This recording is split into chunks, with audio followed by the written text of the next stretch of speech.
Okey, sebelum tu Assalamualaikum dan selamat pagi. Waalaikumsalam. Waalaikumsalam, sir. Jadi saya ulang semula untuk teaching plan dan syllabus sebab dalam lecturer yang hari tu dia tak rekod yang bahagian ni. Terlupa nak tekan rekod, jadi tak ada.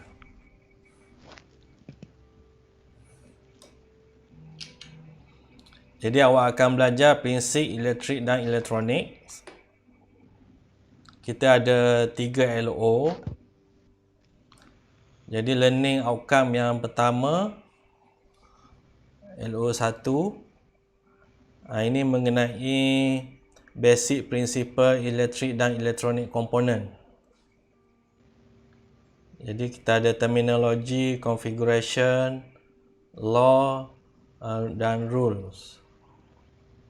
Contohnya Ohm's law. Okey, ini simple lah LO1. Jadi LO2 berkenaan dengan DC circuit analysis. Jadi kalau kita diberi circuit, you sepatutnya boleh dapatkan current, dapatkan voltage dan power. Okey, LO nombor 3 berkenaan dengan semiconductor device. Jadi ini analyze circuit, analyze circuit diode dan circuit BJT, maknanya bipolar junction transistor.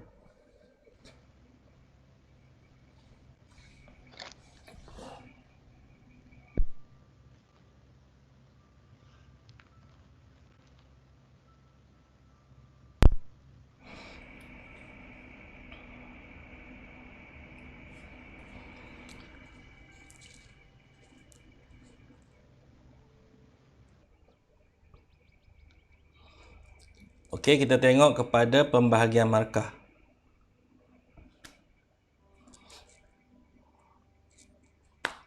Okey, clear Jadi untuk subjek ni awak akan ada assignment. Markah dia 15.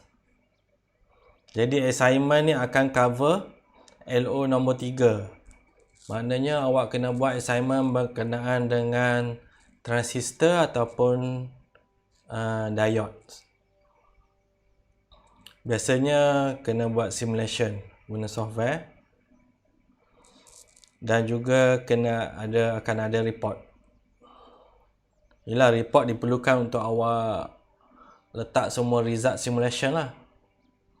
Jadi markah dia 15 lah, banyak. Jadi quiz macam biasa 5% je. Okey, simple lah quiz. Dan midterm test 20%. Jadi midterm test akan cover LO2. LO2 apa? LO2 adalah circuit analysis. Biasanya awak kena kira circuit lah, kira current, kira voltage. Jadi 15% cover circuit analysis dan 5% berkenaan dengan LO3. Ini LO3 5%. Maknanya sikit berkenaan dengan semiconductor device. Jadi 5% saya tak sure, mungkin introduction je kot. Final exam, biasa dulu final exam ada 5. Jadi sekarang PKP kita ada 4 je.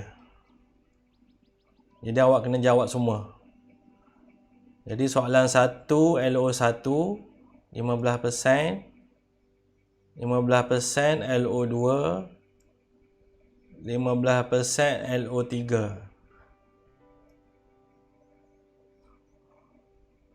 Okey. Jadi lagi 15% LO3 juga.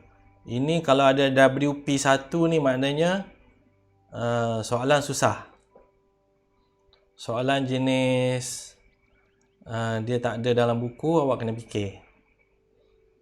Jadi 15%. Jadi ini untuk membezakan mana yang betul-betul boleh dapat A dengan yang biasa-biasa lah. Jadi kalau yang scorer tu soalan susah pun yang ni boleh jawab ni.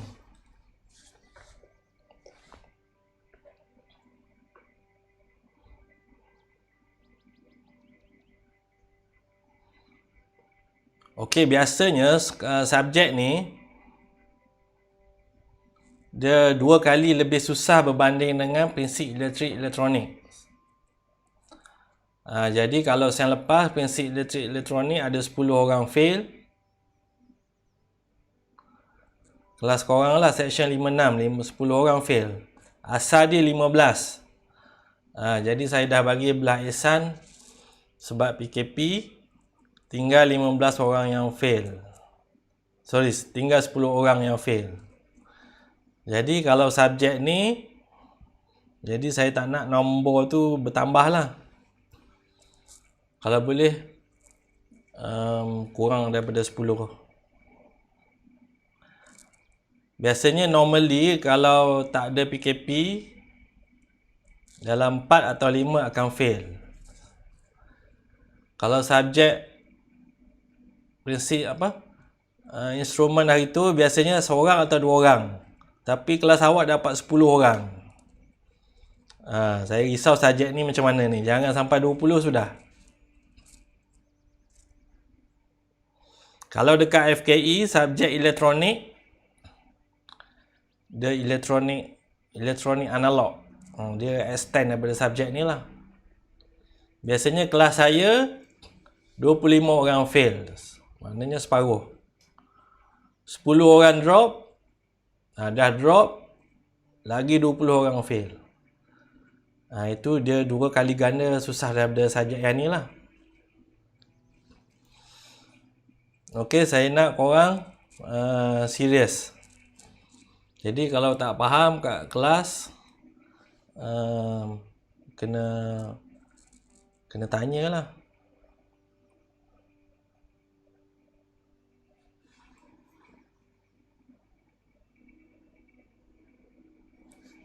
Okey, ini silibus kita.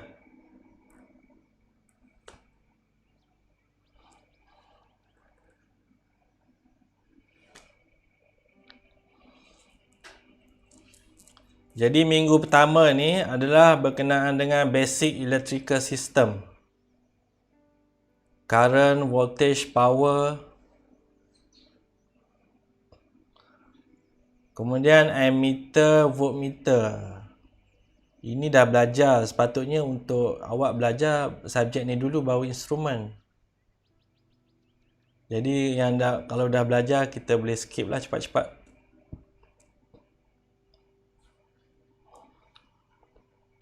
Jadi chapter 2 berkenaan dengan Ohm's Law. Jadi ini adalah circuit analysis. Kirchhoff Law, Kirchhoff Current Law. Jadi kita akan ada istilah node, branch dengan loops. Itu apa benda semua tu. Dan ada seterusnya circuit analysis kita panggil nodal analysis dan mesh analysis. Jadi untuk subjek ni kita cover 2 sahaja. 2 jenis method. Kalau FKE dia ada 2-3 method lagi lah untuk student pure electric. Jadi dua method ni pun korang dah pecah kepala ni nak buat ni. Sebab dia circuit dia setiap kali periksa dia boleh buat lain-lain, tak sama. Dia tak macam instrumen hari tu, biasanya circuit dia akan sama je lebih kurang. Jadi kalau awak tak faham dua ni, nodal dengan mesh ni, bagi circuit lain memang takkan boleh buat.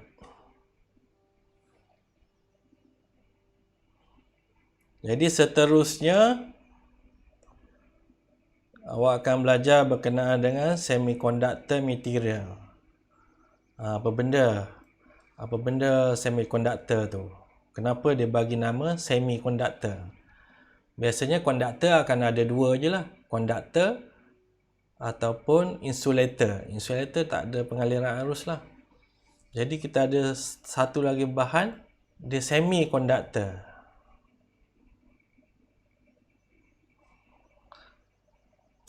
Jadi untuk menghasilkan semiconductor ni, inilah kita panggil doping. Intrinsic and extrinsic ni method dia. Jadi bahan semiconductor tu digunakan untuk membina diode. Jadi dalam subjek ni awak akan belajar IV characteristic diode, apa itu Zener diode. Kemudian application diode. Diode boleh digunakan untuk buat rectifier, full wave dan half wave. Dan juga application dia clipper and clamper. Jadi yang seterusnya, yang ni yang menarik ni, BJT bipolar junction transistor. Yang ni biasa yang kantor ni tak faham-faham ni. Dia macam ilmu alien lah. Padahal untuk transistor ini, kalau dalam FKE yang paling basic je korang belajar ni.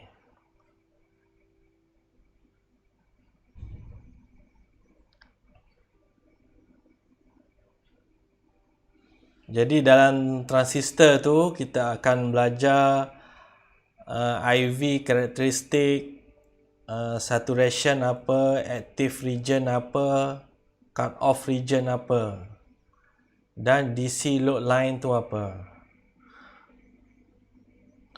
Kemudian dia ada circuit-circuit transistor, kita panggil common emitter, kita panggil circuit common voltage divider circuit. Dan yang ketiga common base circuit. Dia ada banyak lagi circuit dia. Jadi biasanya circuit ni 3 ni standard.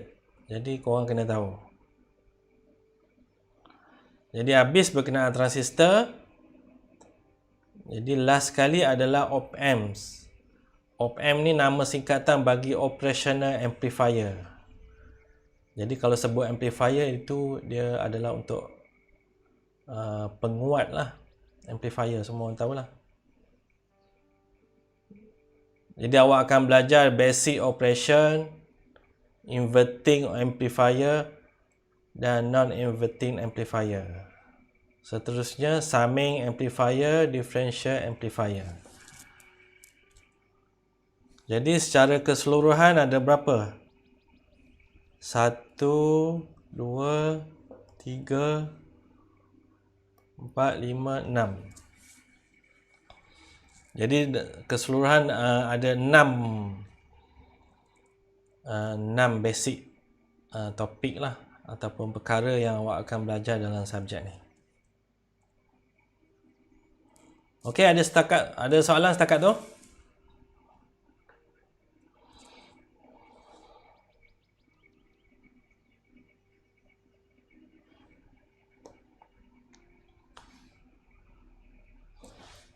Clear ya semua?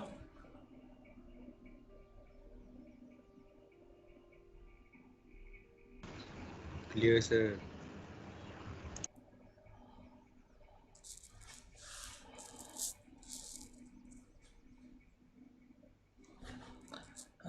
Jadi untuk chapter 1 saya dah tak ulang.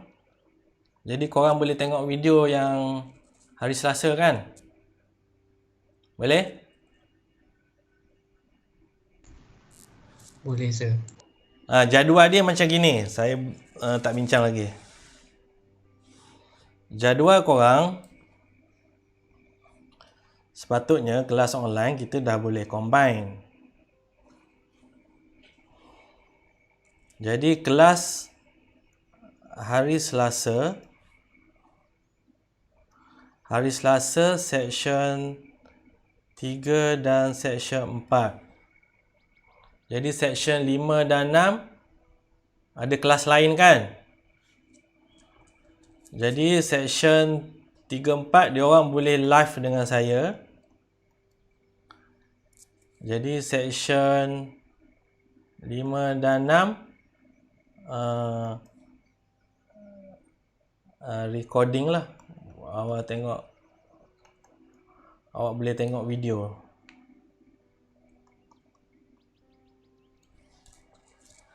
Jadi hari ni hari Khamis ya.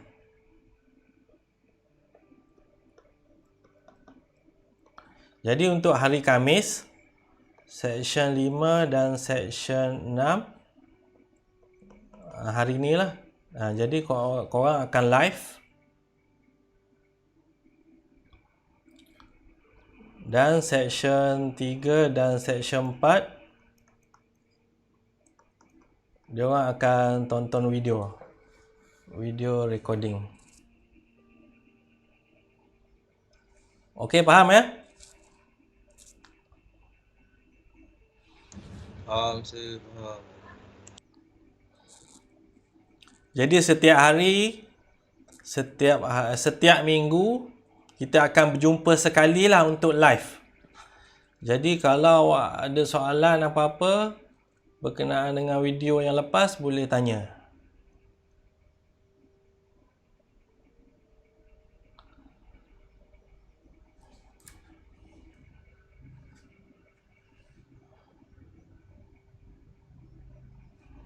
Jadi kita sambung. Jadi learning outcome untuk chapter ni. Jadi kita akan buat pengiraan berkenaan dengan power dan energy. Apa itu konsep energy supply ataupun energy absorb. Supply ataupun diserap.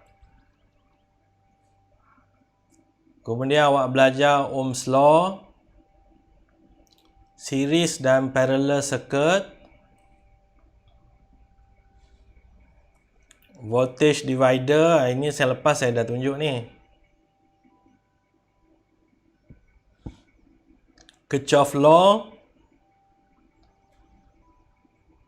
Dan kita ada mesh dan nodal circuit analysis. Yang ni yang susah ni. Dua ni.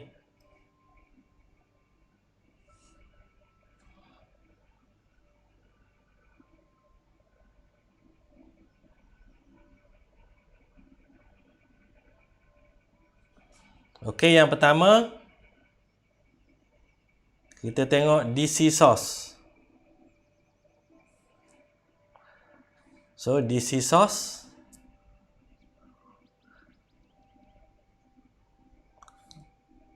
disebabkan nama dia DC, jadi dia lurus, dia straight line macam ni. So itu DC.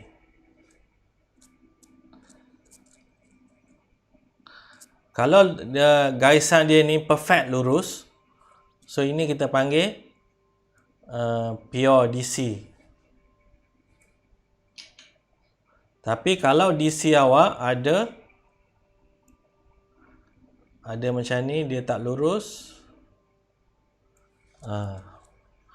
ini adalah DC campur AC harmonic.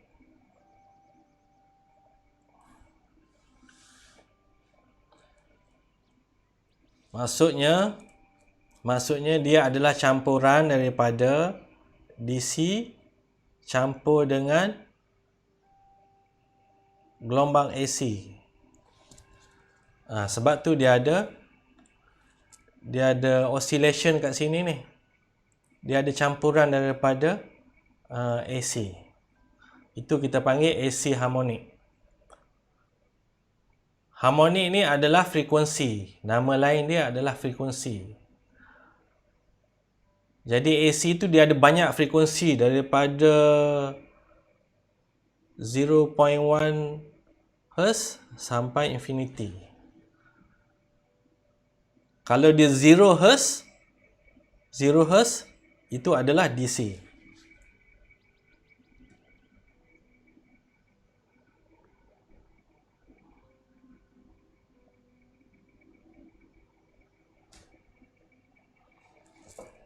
Jadi yang pertama, DC source kita ada voltage source. Voltage source ada dua, independent dan dependent voltage source. Kalau independent,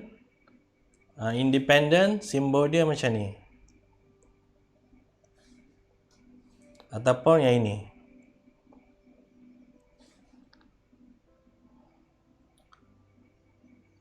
Okey, independence maksudnya dia fix. Kalau kita cakap 12 volt, dia 12 volt.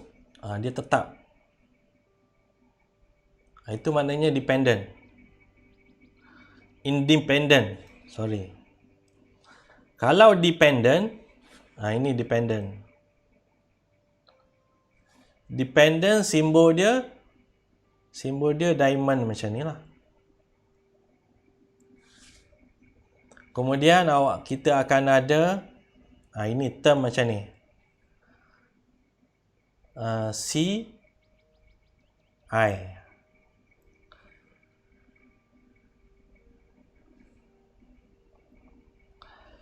So ini adalah parameter yang mengawal voltage source ini. Awak akan ada satu, ini adalah constant. Jadi ini adalah variable dia. Constant tu maksudnya ada satu nombor lah. Variable maknanya apa-apa parameter yang dalam circuit kita yang akan mengawal voltage source ini.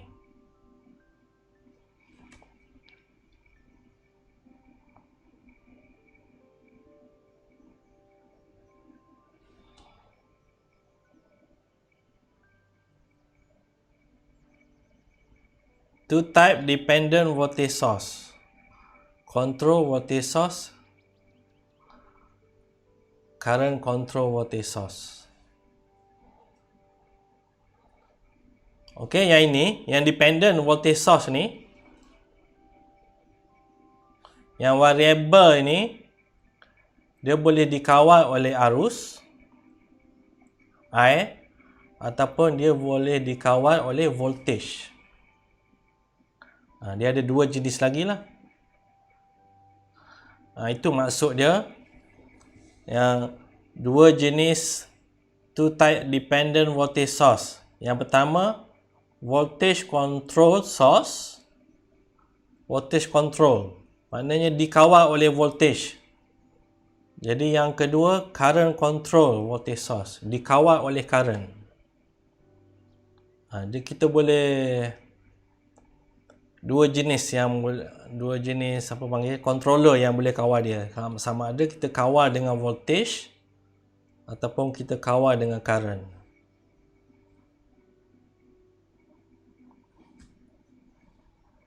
Jadi ini simbol sajalah.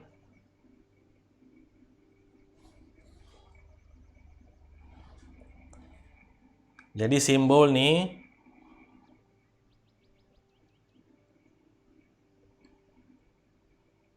sepatutnya kena ada ground kat sini. Okey. Jadi atas ni positif. Baru kita label positif 12 volt macam tu. Kalau dia terbalik macam ni dan label ground dia kat sini, jadi voltage dekat atas ni adalah minus 12 volt. Macam tu. Ini apa? Ini sama je.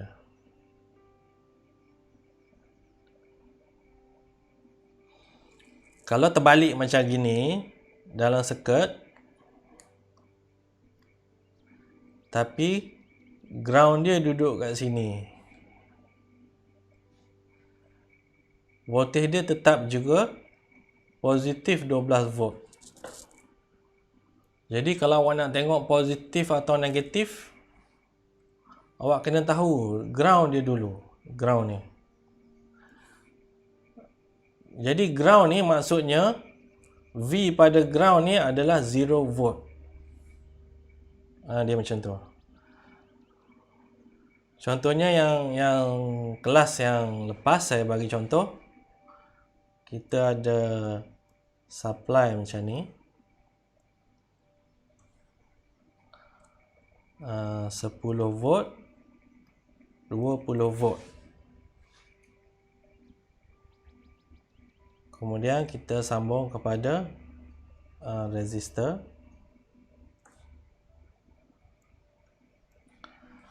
Okey. Kes yang pertama, ground kita duduk sini. Ini A, ini B. Jadi berapakah VA?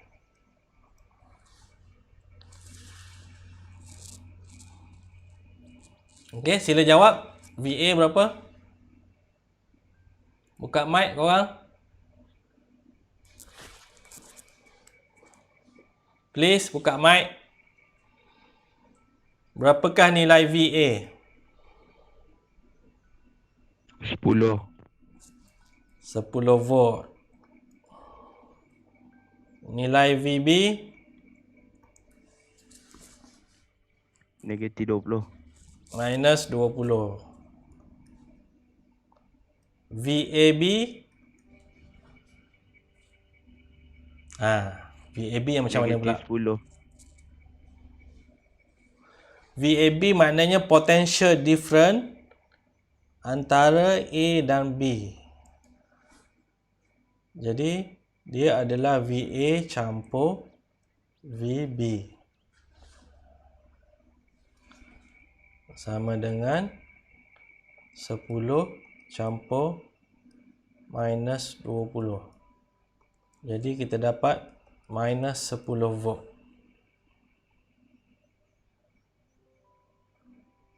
Gitu. Okey, faham?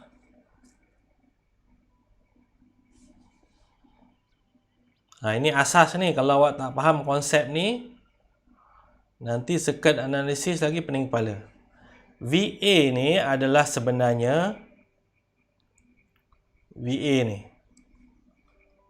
Dia adalah sebenarnya potential difference between ground ke A. Jadi kita tulis VA je lah. Kita tak tulis VA ground. Kalau dia satu huruf je tu, kita tahu itu mesti refer pada ground. Kalau VB dia maknanya daripada point B ke point ground kat situ.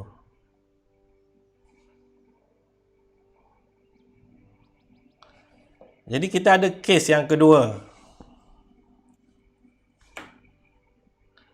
Kes yang kedua, ground kita pindah kat bawah ni.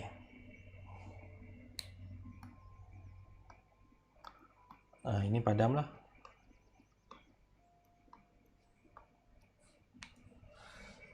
Jadi berapakah VA sekarang? Sila jawab. 30. Kuat sikit, tak dengar. 30. 30 volt. Sebab dia potential different between A dengan ground. Ground dia pindah situ. Sekarang V kita dah ada 2 biji ni kan. 1, 2. Jadi kita dia akan total voltage dia adalah 10 volt campur 20 volt. VB pula VB berapa?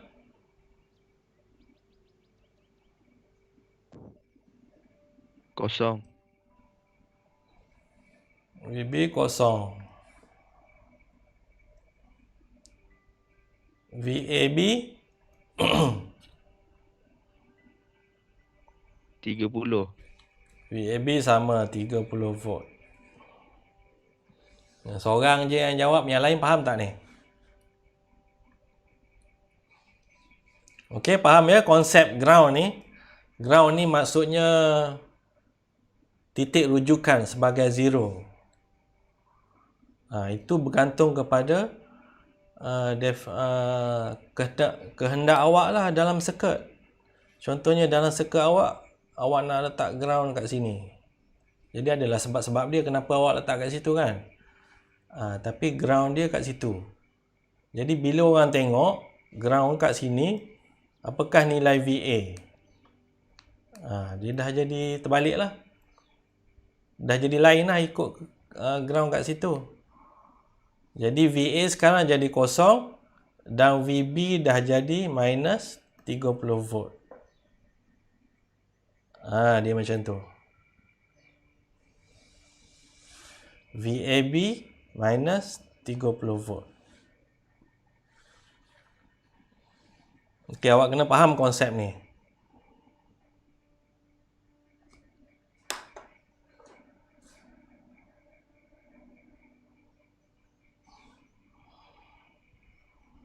Ni apa benda ni? Ini voltage control voltage source. Ini voltage control current source. Current control current source. Current control voltage source. Okey, ini yang saya cerita tadi. Ini adalah voltage control voltage source. Yang bawah ni current control voltage source. Dia dua-dua voltage source. Tapi satu dikawal oleh voltage, satu dikawal oleh current. Jadi simbol dia sama ni. Yang bezanya kat dalam ni. A tu adalah satu nombor. Kalau dia voltage control, maknanya ini adalah V. V itu biasanya datang daripada circuit. Kalau case ni datang daripada Vx. Vx ni maksudnya V pada resistor R tu. Kalau yang current pula, current control voltage source, simbol dia sama. Yang berbeza dalam ni, kalau kita tengok D ni sama, di satu pemalar nombor, dan awak akan ada Ix. Okey, Ix ni dalam circuit ni dia define Ix ni duduk kat sini. Jadi kalau kita ada circuit yang lebih complicated, awak kena carilah ini Ix ni duduk kat mana. Dia tak semestinya duduk kat sini. Dia boleh juga letak mana-mana lah. Sini ke Ix padam ni. Dia bergantung.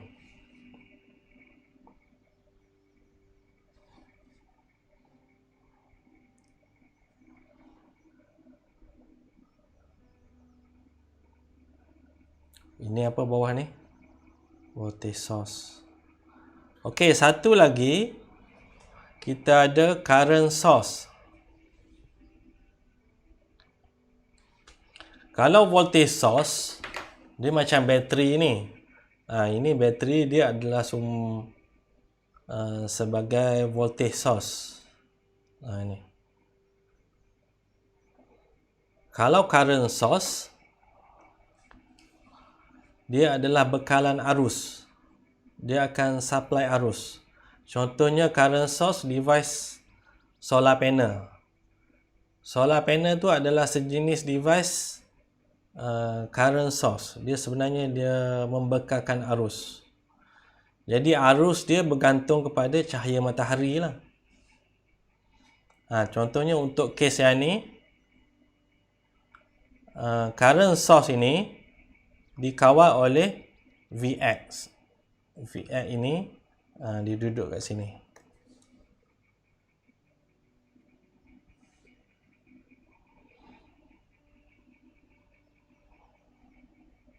Salah satu contoh lagi current source adalah transistor.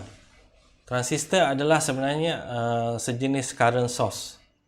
Control current source. Kalau transistor, dia sebenarnya current control current source. BJT transistor. Jadi kalau kita tengok term Ix ni, ini dikawal oleh Ix yang ini. Jadi arus ni yang mengawal nilai dia.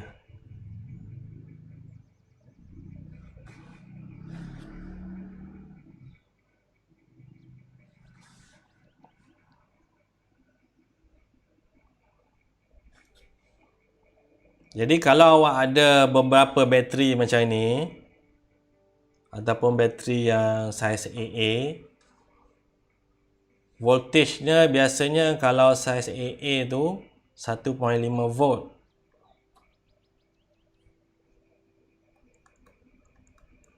Jadi kalau circuit awak nak guna 3 volt, awak bubuh lah lagi. Jadi kita boleh sambung secara siri macam ni. Jadi total dia kat sini jadi 3 volt. Kita serieskan dia.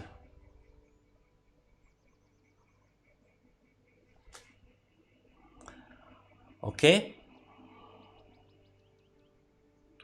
Voltage source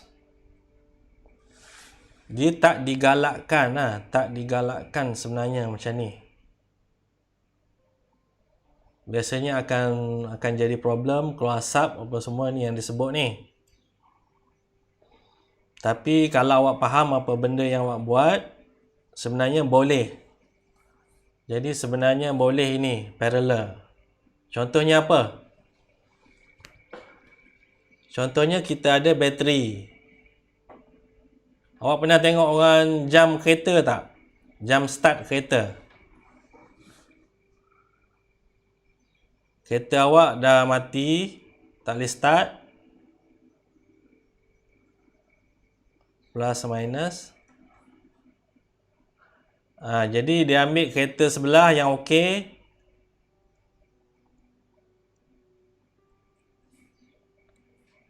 Kemudian dia sambung in parallel.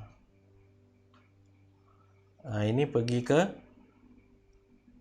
ke engine lah.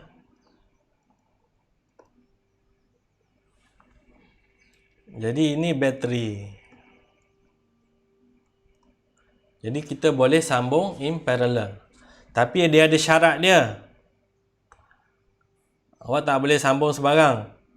Jadi kalau ini bateri 12 volt, yang nak parallel pun mesti 12 volt. Tak bolehlah satu 12 volt, satu lagi 24 volt. Ini akan jadi ni meletup ni. Sebab dia voltage dia tak sama.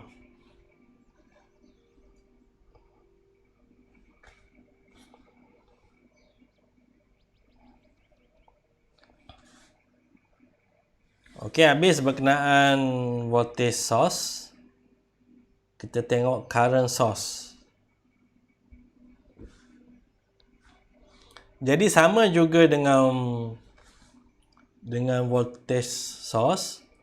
Current source kita ada dua, independent dan dependent.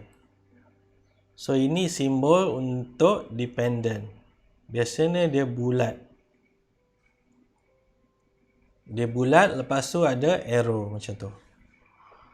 Itu adalah independent. Maknanya kalau dia cakap 10 ampere, nilai dia 10 ampere. Tak ada benda yang kawal dia. Jadi kalau bentuk dia diamond, ada arrow, Itu adalah dependent current source. Ini dependent current source. Jadi dia akan ada dua jugalah. Ini dikawal oleh voltage. Dia ada satu lagi CI. Ini adalah dikawal oleh arus. Maknanya nama dia macam tadilah ni, yang atas ni. Ni. Ini adalah voltage control current source. Yang satu lagi, yang kedua,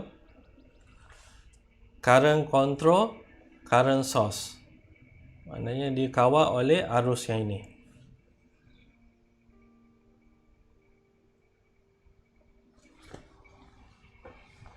Okey setakat tu?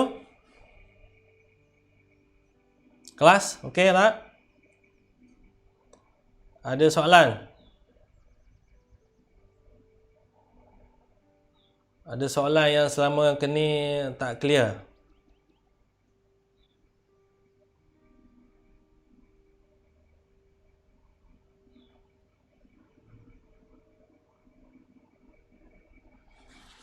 Okey, sambungan.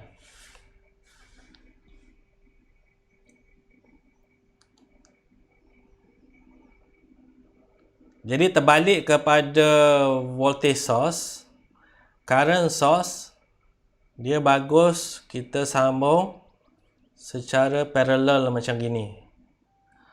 Contohnya, kat sini 1 ampere, sini 3 ampere.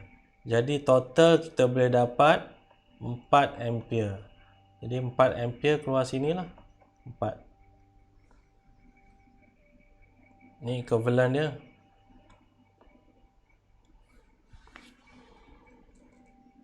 Jadi sambungan yang tak digalakkan adalah macam ini.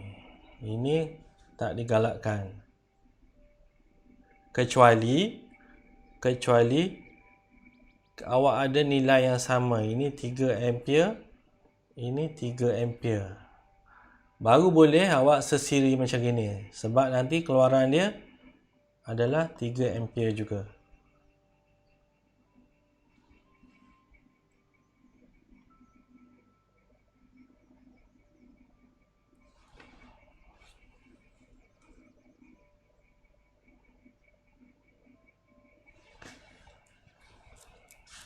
Sekarang ni okey?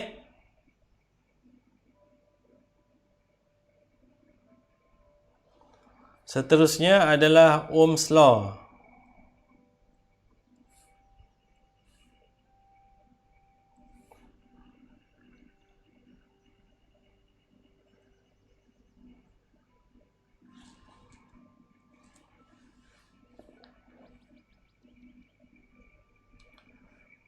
Apa itu resistan? Resistan adalah karakteristik material to resist. Resist maksudnya apa? Resist menentang lah. Dia menentang, menghalang flow of electric charge or current. Jadi simbol dia R, resistan. Jadi resistan untuk material dia adalah berkadar terus dengan nombor 1 adalah L, length. Ini panjang ni. Kalau awak ada wire yang panjang, kalau setakat 1-2 cm tak ada beza. Kalau dah 5 meter, 6 meter, resistan dia akan nampak perubahan lah. Kalau wire tu makin panjang, resistan akan tinggi. Kemudian resistan dia inverse proportional dengan A. A ni maksudnya cross section ni. Cross section dia.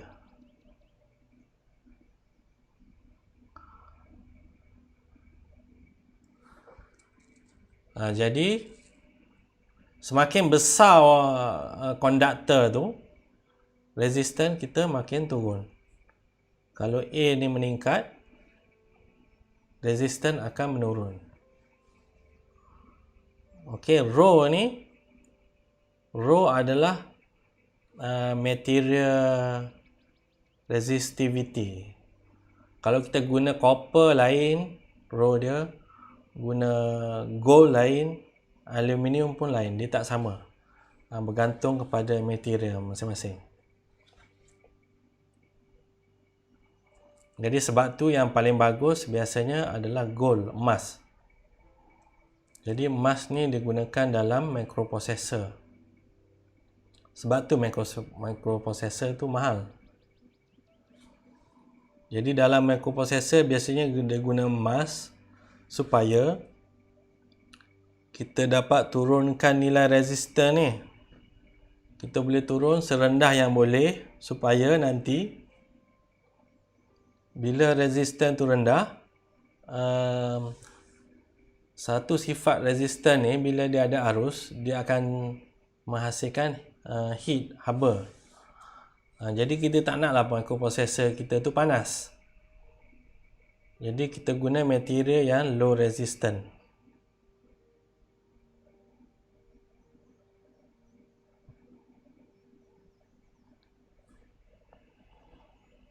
Ini karakteristik setiap material lah. Kita ada silver, copper, gold ada tak? Okey, kalau awak tengok gold yang ni,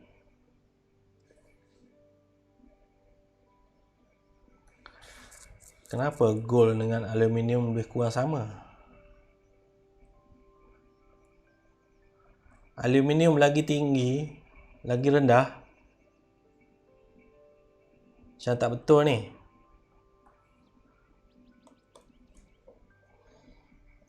Okey, kalau kita ignore aluminium ni, you tengok gold dia adalah paling kecil. 2.45 kali 10 minus 8.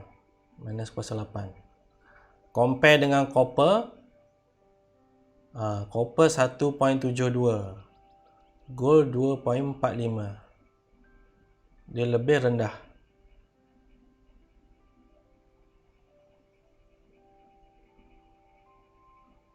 Silver 1.64.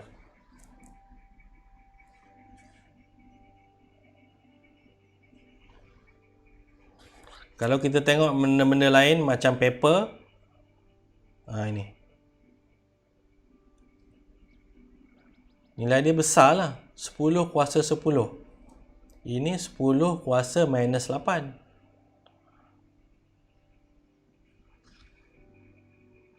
Ini belum apa-apa dah 10 kuasa 10. Maknanya awak akan menghasilkan resistance yang sangat tinggi lah. Sebab tu dia gunakan sebagai insulator. Dia tak guna sebagai konduktor.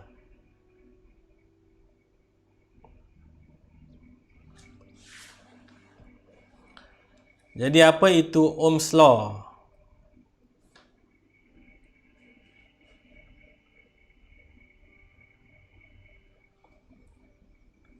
Jadi Ohm's Law adalah dia define sebagai relationship between power, voltage, current and R.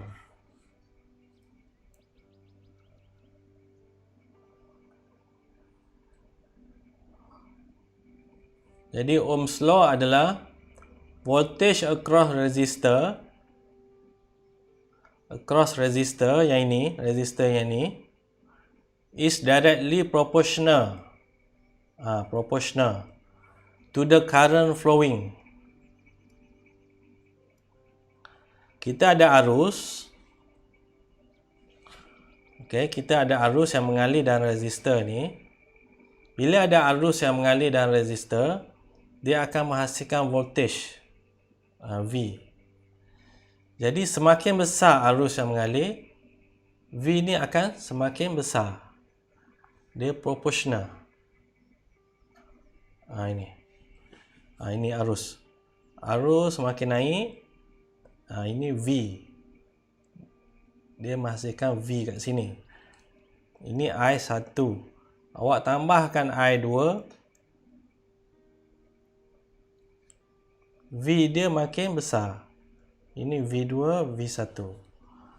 Maksudnya dia proportional ni. Proportional. Dia berkadar terus. Jadi, slope ni, slope apa maksud slope? Cerun dia.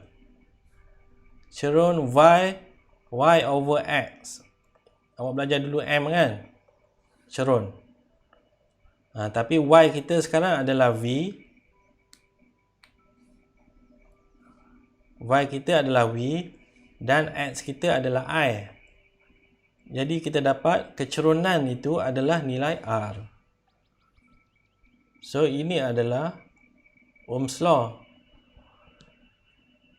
V bahagi I berkadar V bahagi I sama dengan R.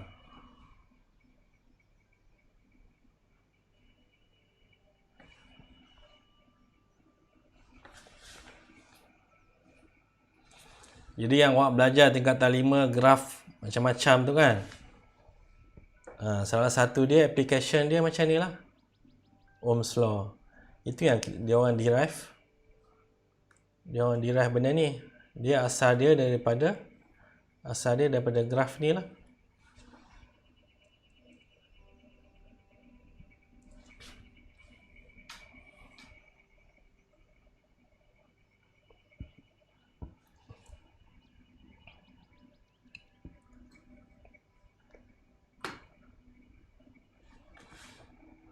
Jadi ada satu lagi istilah yang berlawanan dengan resistance.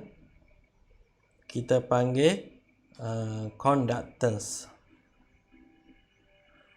Conductance adalah ability of an element to conduct electric current. It is the reciprocal of resistance. Jadi simbol dia adalah G. G adalah 1/R.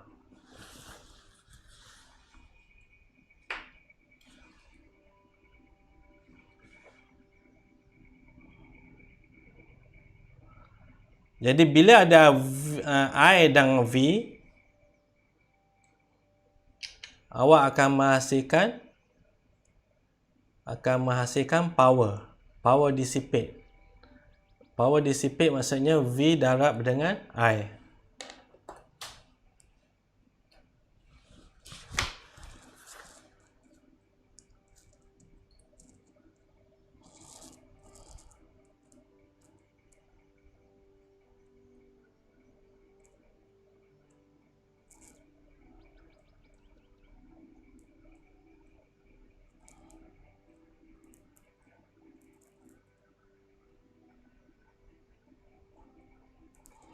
Okey, apa masalah? Gambar kat sini blur ya?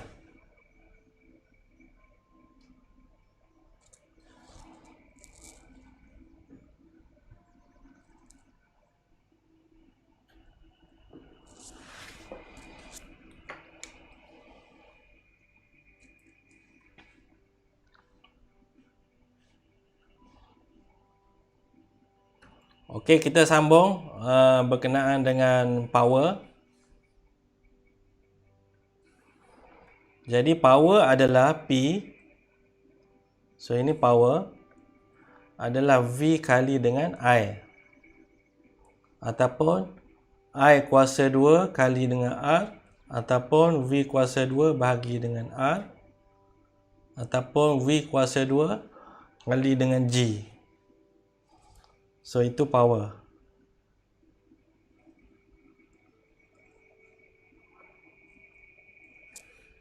Okey, kita tengok contoh ni.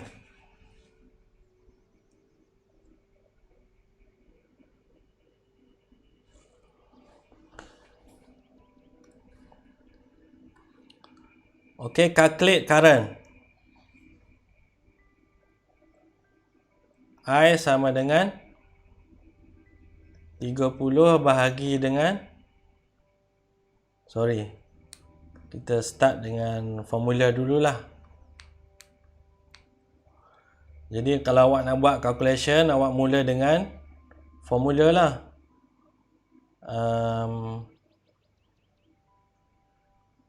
V sama dengan I kali R. Jadi I adalah sama dengan V bahagi dengan R. Sama dengan, jadi disebabkan arus yang kita nak kira adalah arus sini, dia adalah hasil daripada voltage kat sini lah, dua ni. Jadi kita ambil 30 volt bahagi dengan, jadi arus tu akan melalui resistan 5K ni, dia lalu sini. Jadi nilai dia 5K sama dengan 5 bahagi 30 bahagi 5K.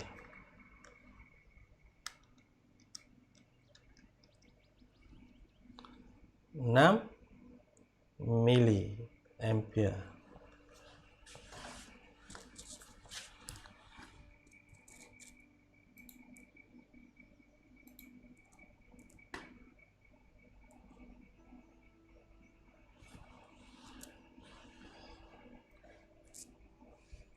Okey, G macam mana G? G adalah 1 per R. 1 bahagi dengan 5 kilo ohms. 1 bahagi 5 eksponen kuasa 3. 0.2 milisimen. Simbol dia S.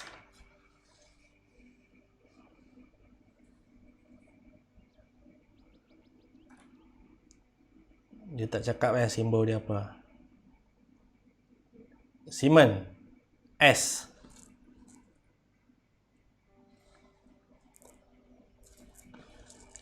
Seterusnya power.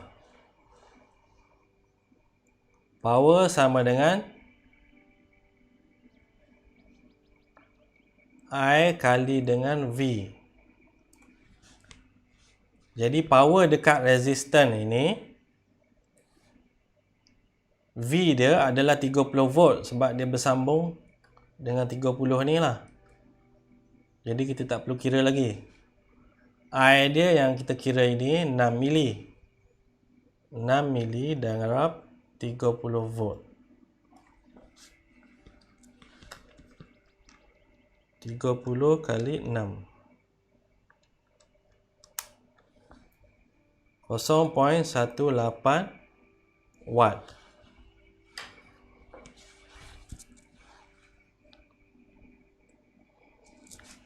Jadi senang sahaja.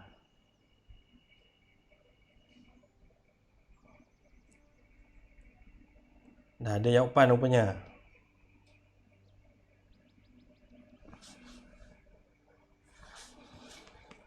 Okey, siapa yang internet okey? Sila jawab. Tunjuk muka. Boleh buat example ni tak? Semua senyap ni.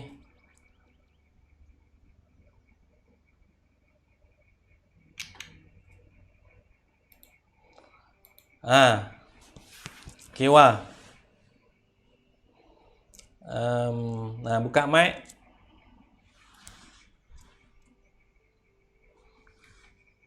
Dapatkan voltage V. V pada R inilah. V sama dengan I kali R. Okey, apa jawapan dia? 20. I berapa? I dia 2 milliampere. I 2 mili kali dengan R 10K. Dapat 20 volt. Jadi tadi ini adalah current source. Jadi current source awak dah tak ada voltage. Jadi arus dia akan lalu sini. Dia akan lalu nilai arus dia adalah 2 mili ni. Dia 2 mili. Macam tu. Jadi hasil daripada arus yang melalui kod resistor ni, itu yang terhasil voltage 20 volt. Itu maksudnya current source. Dia pula yang menghasilkan voltage. Biasanya voltage source kita sambung dengan resistor, dia akan menghasilkan arus. Tapi current source dia terbalik. Dia ada current, dia akan lalu ikut resistor. Current tu yang akan menghasilkan voltage pada resistor.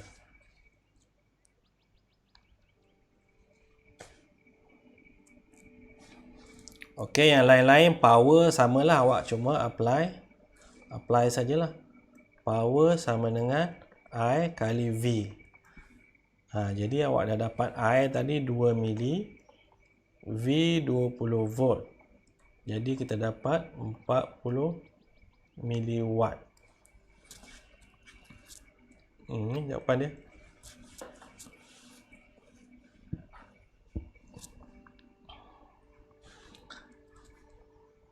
Ada yang tengok dekat YouTube, kenapa? Transmission line internet slow kah? Depa lagging sir. Lagging ya? Kalau dekat YouTube okey. Kalau YouTube dia tak live, dia lambat sikit.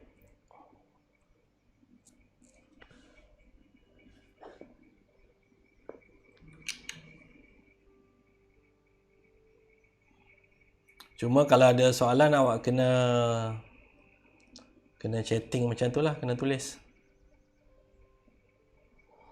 Okey, power dan energy.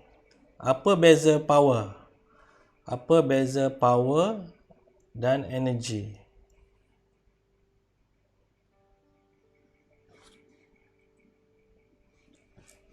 Mana energy? Ni.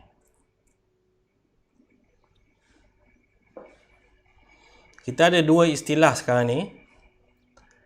Absorbing power dan supplying power. Macam tu. Yang biasa kita jumpa adalah supplying power.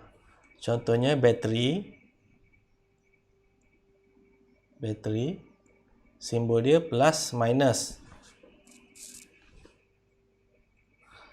Jadi arus dia akan keluar daripada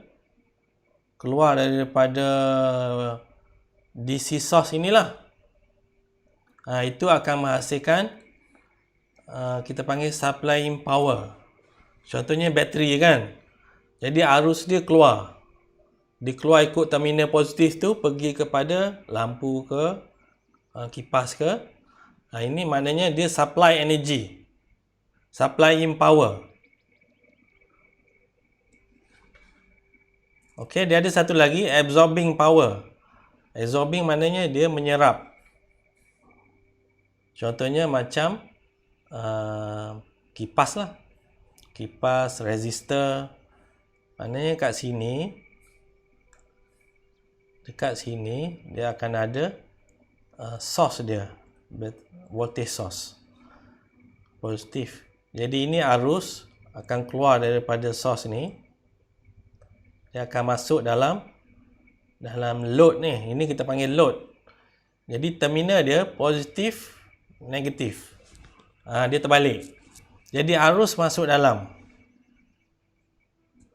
Jadi itu adalah device yang absorbing power.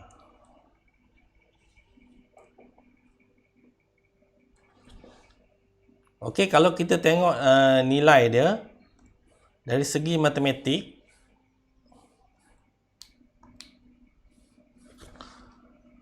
kalau supplying power dari segi matematik nilai dia adalah negatif. Ini supplying power.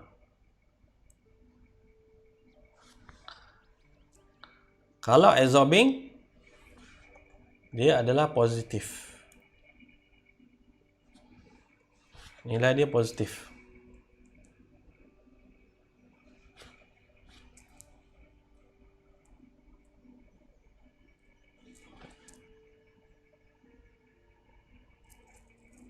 Ni apa ni? Ini contoh lah. Contoh yang A. A 4 kali 3. 4 kali dengan 3. Ini terminal positif. Jadi arus dia masuk. Jadi maknanya dia absorb.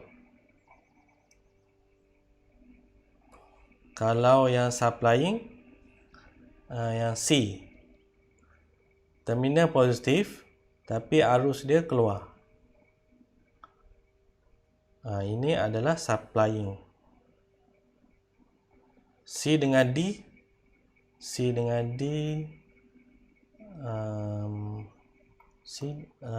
kenapa sama? Simbol dia terbalik. Arus dia ke sini. Kita start dengan positif, arus dia keluar daripada positif tu. Ini positif, arus dia keluar. Maknanya supplying lah. Kalau absorbing, positif, dia masuk. Ini positif. Ini masuklah ni. Jadi awak tengok pada simbol positif je senang. Negatif tu pening. Ni tengok kat sini. Dia ke dalam ataupun dia keluar.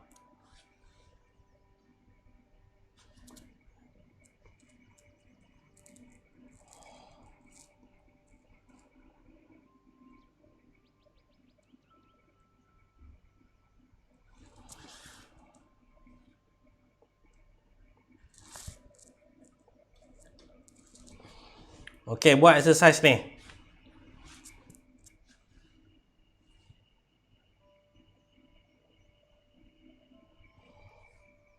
Korang masih ingat apakah law of conservation energy? Boleh siapa jawab?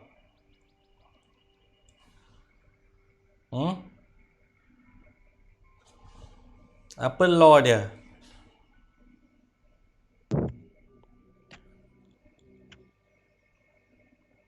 Dia ada law energy ni.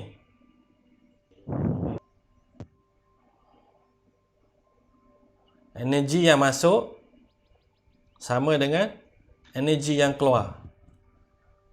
Betul? Boleh confirm kan? Awak belajar tingkatan 5 kan benda ni?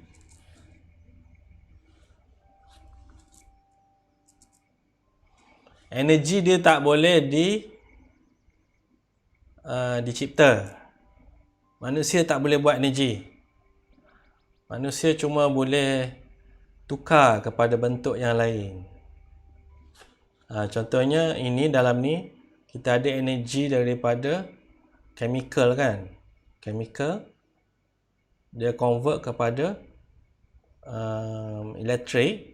Lepas tu elektrik tu kalau awak sambung pada resistor, dia akan menghasilkan heat, panas tu. Itu energi lah tu. Dia daripada chemical kepada heat. Kuantiti dia sama. Masuk dan keluar. Cuma kadang-kadang kalau mentol kan, lampu, dia separuh jadi cahaya, separuh jadi heat.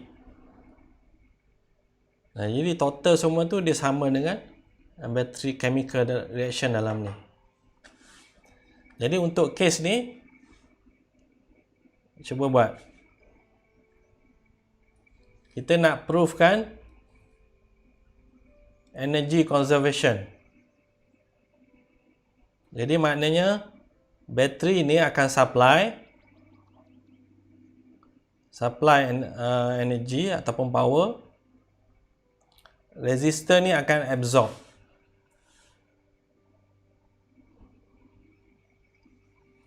Jadi kita tentukan dulu berapakah arus.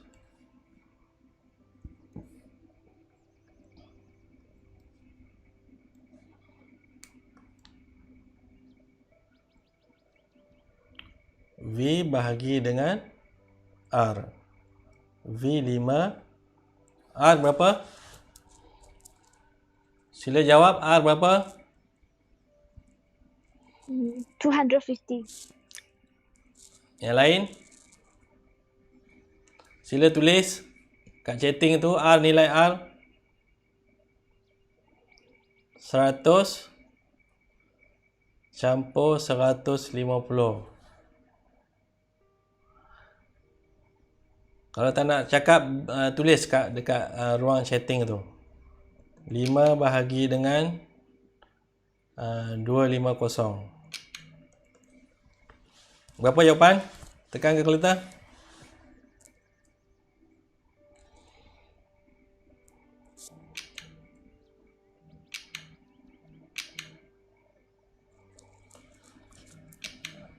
Current.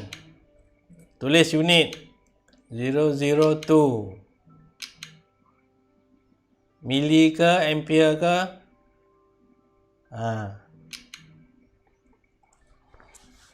Okey. Jadi daripada current kita kira power daripada bateri. Power ni daripada bateri lah, senang cerita. V kali dengan I. Bateri ni V dia 5, I dia 0.02 ampere.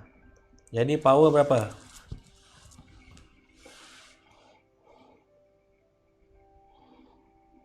Kirakan berapa watt?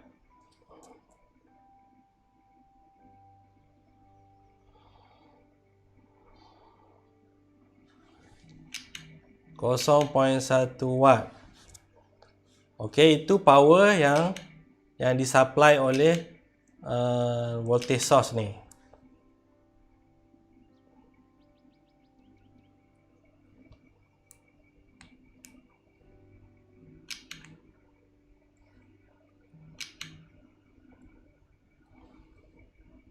Jadi kita tengok power pada resistor. Apa formula dia? Kita boleh guna I kuasa 2 R.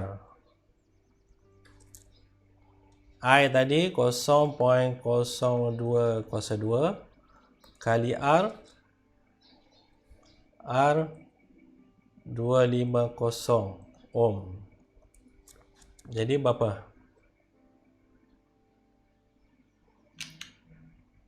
Samalah 0.1 watt. Jadi kita guna formula ni kenapa? Sebab kita nak tahu power daripada resistor. Jadi arus mengalir melalui dia. Ini melalui 2.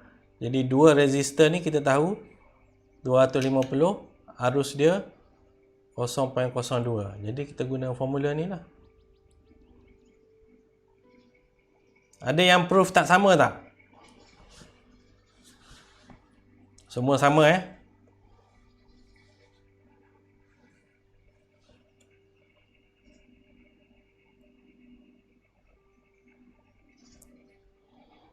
Okey, setakat tu ada apa-apa soalan?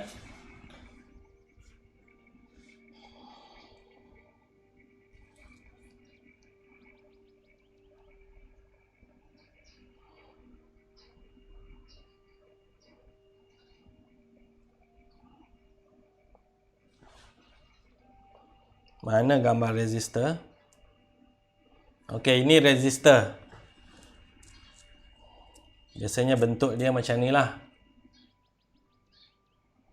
Dia ada yang besar, ada yang kecil, macam-macam.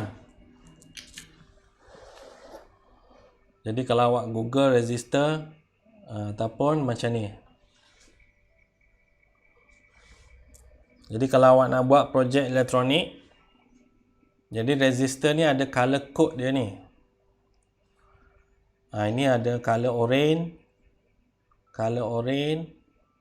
merah, gold. Jadi apa maksud color dia ni? Ini awak kena tengok pada slide yang ni lah.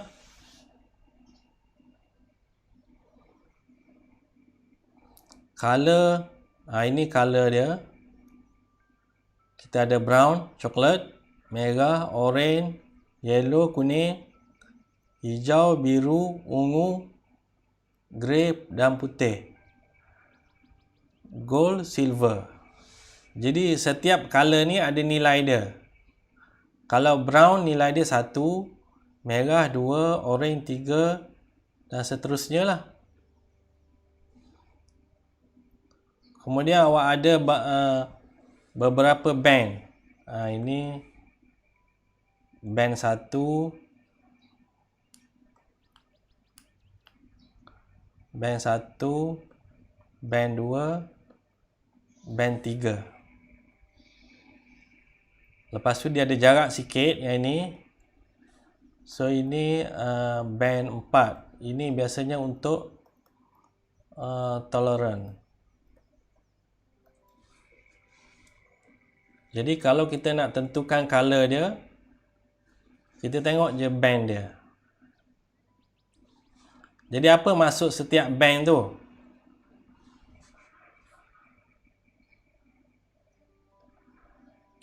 Untuk band 1 dan 2, dia adalah nilai dia. Band 3 adalah pendarab. Ada contoh tak?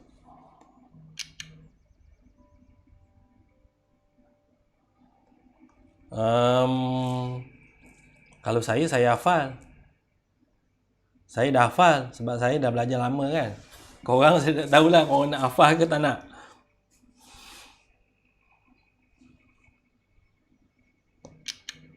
Okey, kita tengok ni. Coklat, berapa coklat? Coklat 1. Hijau saya tak ingat. Hijau 5 ke berapa? 5 hijau.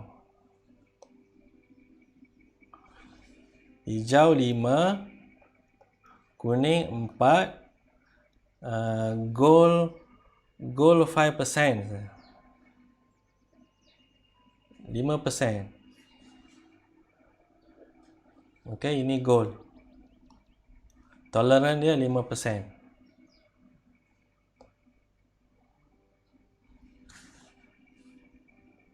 Jadi kalau ini maknanya nilai dia 1, 5, 4. 4 ni adalah 4 kosong. 1, 2, 3, 4 ohms ataupun 150 kilo ohm.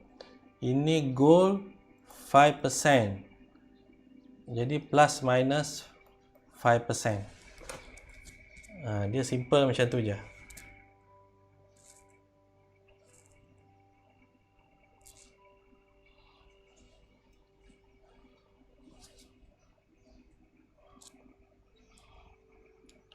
Tapi sekarang kalau tak hafal pun dah ada handphone kan. Awak mechanical engineering pun tak kisahlah, Google je lah nak tengok. Tapi at least awak tahulah macam mana cara dia nak kira. Kalau student-student electrical memang dia akan hari-hari kena guna resistor ke, kerja dia kan. Kena tahulah macam saya.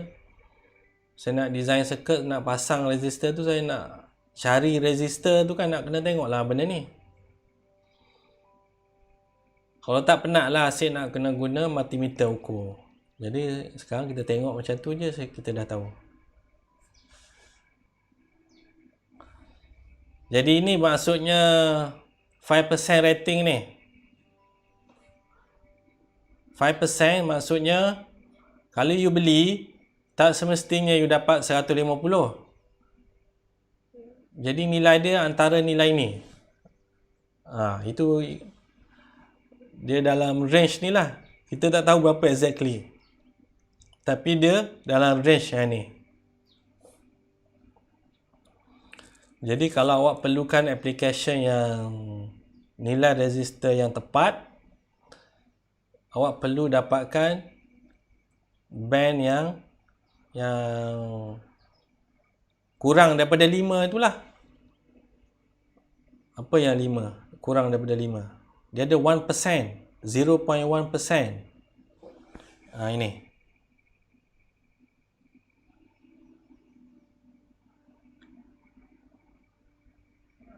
Ini 0.5%,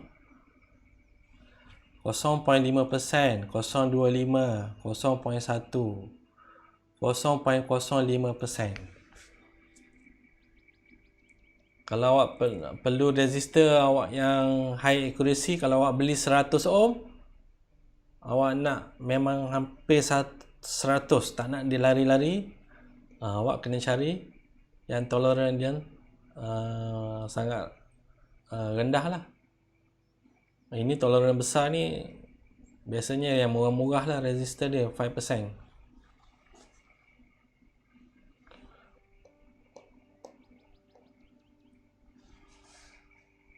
Okey, senang je kan resistor color rating ni. Okey, kapasitor. Kapasitor simbol dia macam ni. Jadi kalau awak tengok ni, ini bentuk-bentuk kapasitor yang ada dekat barang-barang elektronik. Jadi yang kecil macam ni, ni lagi kecil. Ini pembaris ni. Ini adalah 1 cm. Awak bayangkan yang kecil ni, dia sini je. Satu apa panggil ni? 1 milimeter. Sebab tu kita boleh buat handphone yang saiz macam ni. Sebab resistor dia kecil macam ni. Resistor pun ada macam ni. Surface mount resistor. Dia bentuk dia macam ni. Saya tak tunjuk tadi. Jadi kapasitor inilah bentuk-bentuk dia. Dia bergantung kepada nilai dia dan voltage. Ini yang biasa kita jumpa. Yang ini jenis aluminium elektrolitik. Ini kapasitor jenis seramik.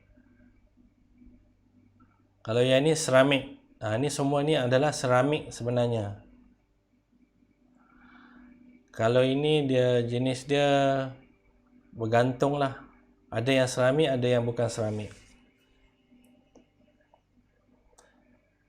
Biasanya kapasitor tak perlukan color code. Dia akan tulis.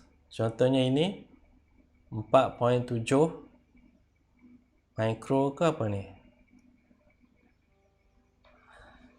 Okey, contohnya yang macam ni. Dia tulis berapa ni? Ni 106. 106 apa?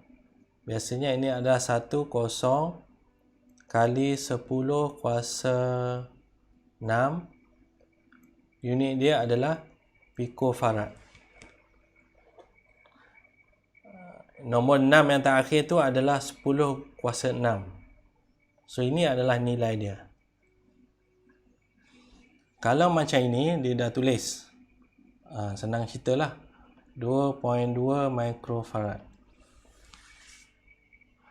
Selain daripada nilai kapasitor, awak ada satu lagi nilai.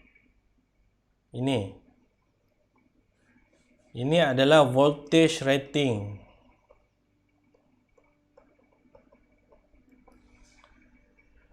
Maknanya kalau awak perlu gunakan kapasitor pada bateri 9 volt macam ni,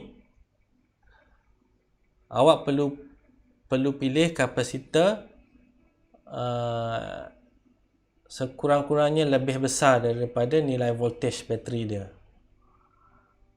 Kalau 20 volt bolehlah guna untuk bateri ni. 10 volt ni boleh lagi. Ada yang 5 volt tak boleh guna. Ataupun kapasitor yang awak perlukan voltage 300 volt. Jadi awak perlu dapatkan kapasitor yang voltage rating sampai 400 volt.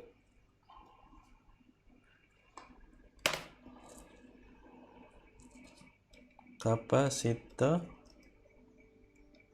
high voltage.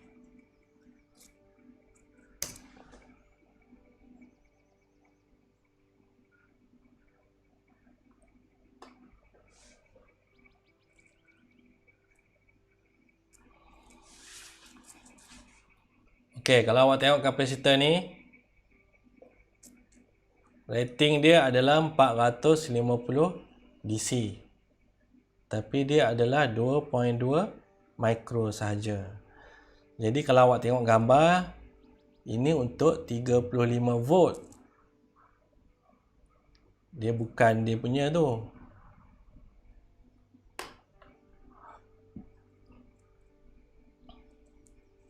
Dia dah macam ni, macam bom asap ni.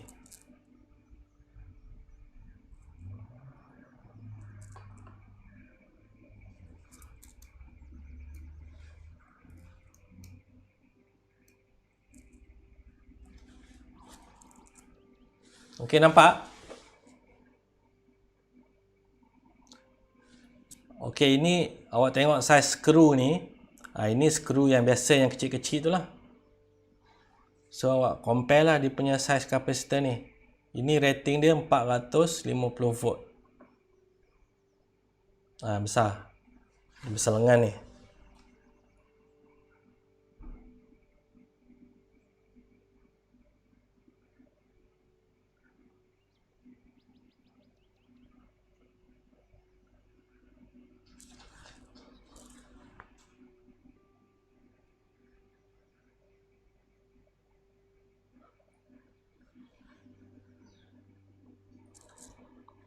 $600 volt ada tak?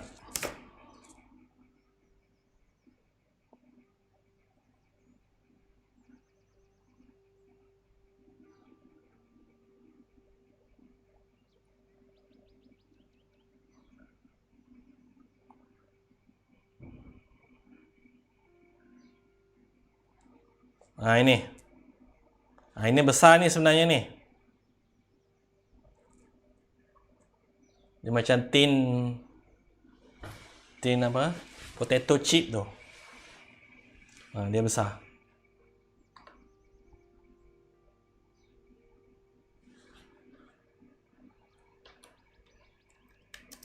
SMD resistor.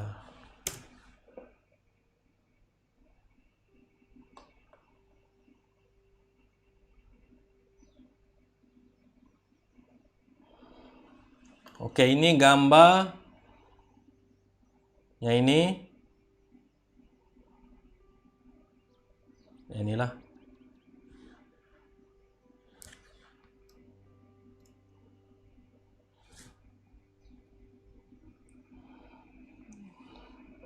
Okey, boleh kenal pasti mana kapasitor, mana resistor.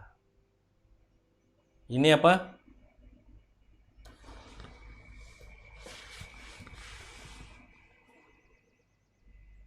Cuba jawab.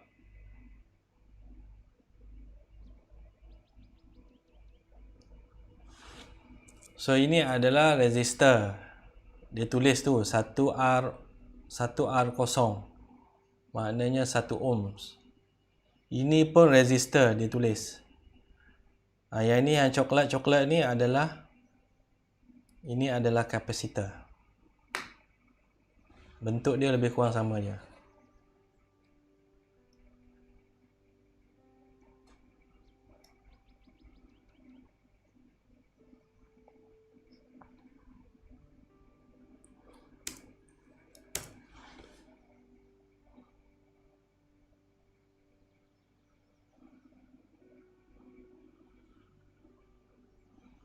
Resistor ada macam-macam saiz jugalah.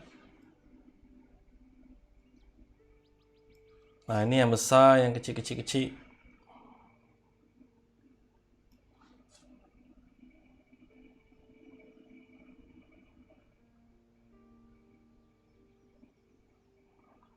Jadi ini pun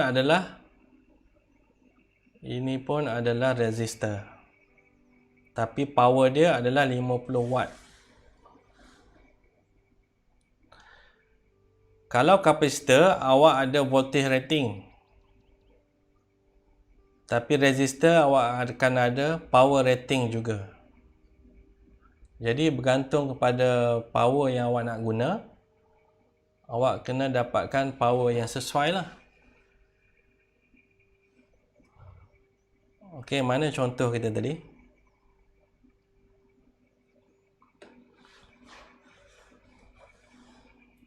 Okey, untuk kes yang ni,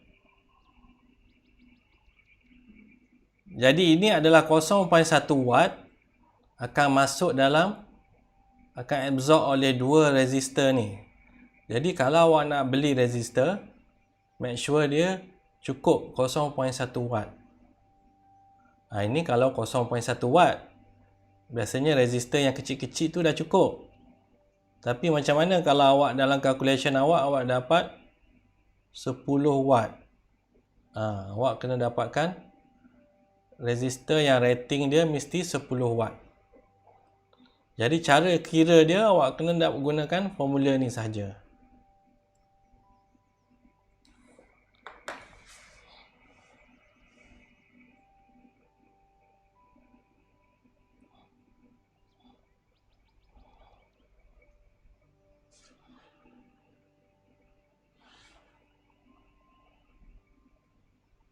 Okey, ni sama macam tadi. Okey, last sekali induktor. So induktor ni adalah passive element designed to store energy in magnetic field. Kalau kapasitor dia store energy dalam bentuk charge.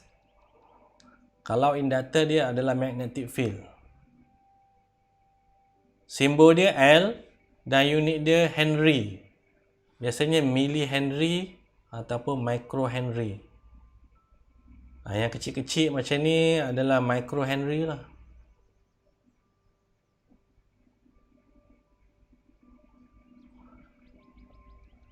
Ada juga induktor yang macam resistor, dia ada bagi color code.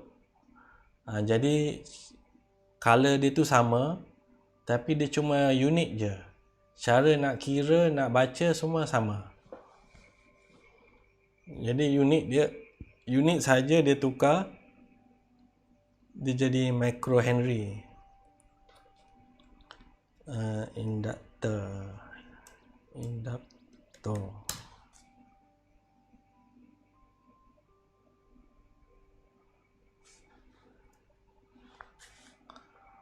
Okey, kalau kita tengok dekat market, induktor macam-macam rupa lah. Ini paling common. Bentuk macam gini paling common. Ini pun common. Kalau awak nampak part segi macam ni, itu adalah induktor. Okey, ini kalau ada tengok ada besi, ini adalah magnetic material ni. Ini kita gunakan untuk buat core induktor. Ini kalau bentuk macam ni, dia sama ada induktor ataupun transformer.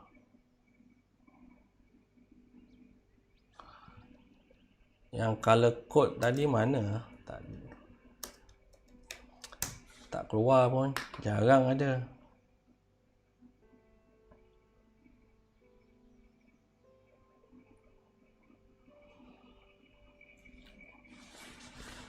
Okey, ini tengok, ini bentuk physical induktor yang macam resistor lah. Tapi dia dalam tu adalah induktor. Saya jarang pakai induktor macam ni.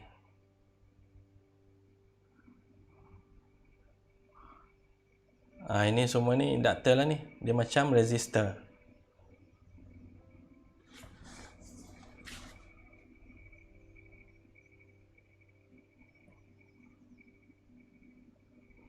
Biasa induktor yang saya guna bentuk-bentuk macam ni.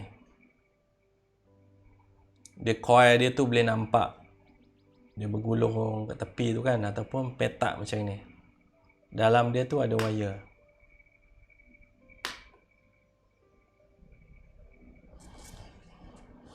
Okey, habis mengenai induktor. So apa lagi? Okey, notes branch dalam loop ni kita sambung pada minggu hadapan. Okey, saya rasa itu sahaja untuk kelas hari ini.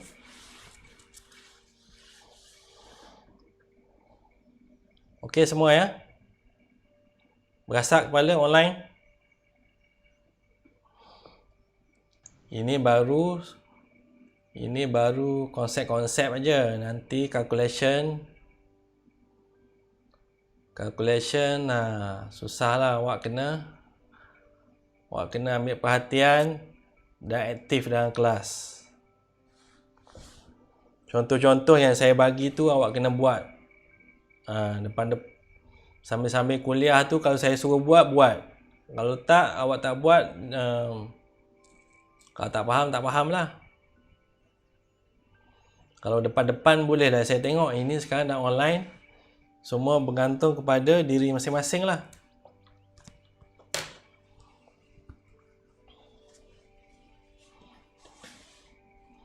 Okey, itu sahaja. Kita jumpa hari Selasa untuk section 2 dan 3. Jadi section yang 5-6 awak kena tengok recording.